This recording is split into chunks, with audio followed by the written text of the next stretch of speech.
सांगलीतून एक ताजी बातमी हाती येते। कवठे महांकाळ तालुक्यातील हरोली गावचे विद्यमान सरपंच आणि शिवसेनेचे नेते युवराज पाटील यांची रात्री 1 वाजण्याच्या दरम्यान घराशेजारीच निर्घृणपणे हत्या करण्यात आली आहे। कुलदीप माने आमचे प्रतिनिधी आता आपल्या सोबत आहेत।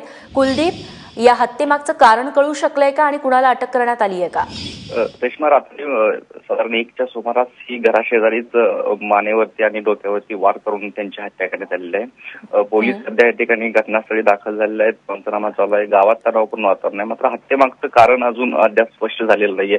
पूर्व विन्यासातून हा हत्या झाल्याचा अंदाज पोलिसांनी व्यक्त केलाय। मात्र अद्याप कोणत्याही निष्कर्षापर्यंत पोलीस पोहोचलेले नाहीत आणि या प्रकरणाचा तपास चालू आहे। रेश्मा, निश्चित। कुलदीप, धन्यवाद तू दिलेल्या माहितीबद्दल।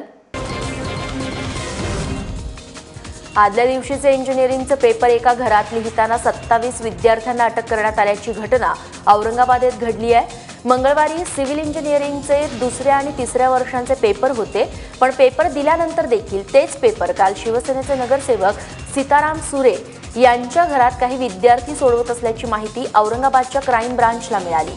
क्राईम ब्रांचने तिथं छापा टाकला आणि त्या कारवाईत 27 मुलांना ताब्यात घेतलं गेलं। हे सर्व विद्यार्थी चौका गावातल्या कॉलेजचे असल्याचंही समोर आलंय।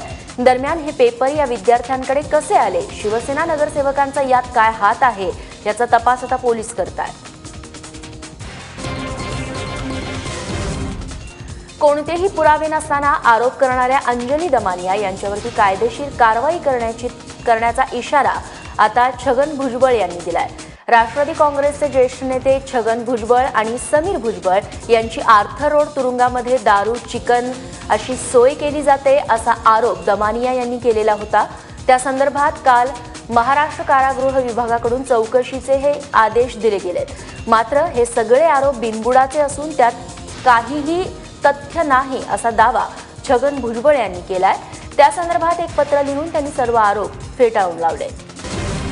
कटप्पाने बाहुबलीला का मारलं हे जाणून घेण्यासाठी बाहुबली 2 हा चित्रपट बघणं नागपुरातल्या एका कुटुंबाला चांगलंच महागात पडलंय।